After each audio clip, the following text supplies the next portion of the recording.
रूही के चेहरे पर गुस्सा साफ दिखाई दे रहा था।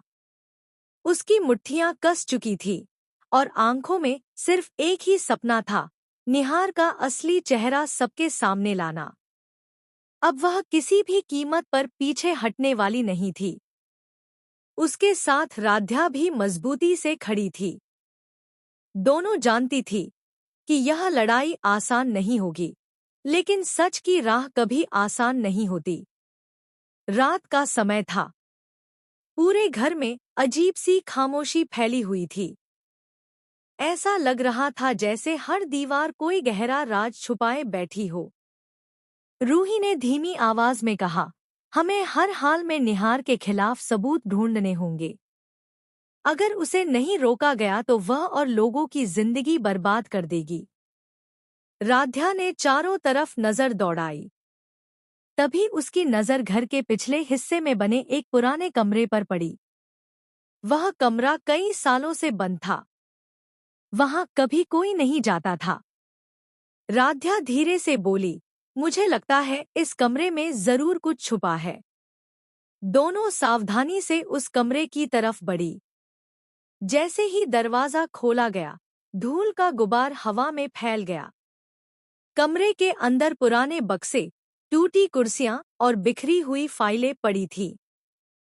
माहौल इतना डरावना था कि किसी का भी दिल घबरा जाए, लेकिन रूही और राध्या पीछे हटने वालों में से नहीं थी। रूही ने तुरंत फाइलें खंगालना शुरू कर दिया। तभी उसकी नज़र एक पुरानी डायरी पर पड़ी। डायरी के पन्ने पीले पड़ चुके थे, लेकिन उसमें लिखी बातें किसी बड़े राज की तरफ इशारा कर रही थी। उसने तेजी से पन्ने पलटने शुरू किए। कुछ ही देर बाद उसके चेहरे का रंग बदल गया। उसने घबराकर कहा, राध्या, यह देखो। राध्या ने डायरी हाथ में ली और पढ़ना शुरू किया।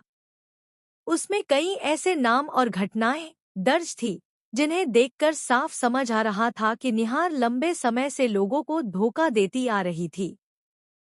उसने कई लोगों को अपने झूठ और चालों में फंसाया था।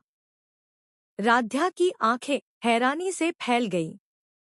उसने कांपती आवाज में कहा, अगर यह सब सच है तो निहार बहुत बड़ा खेल खेल रही है। रूही की आंखों में अब डर नहीं था।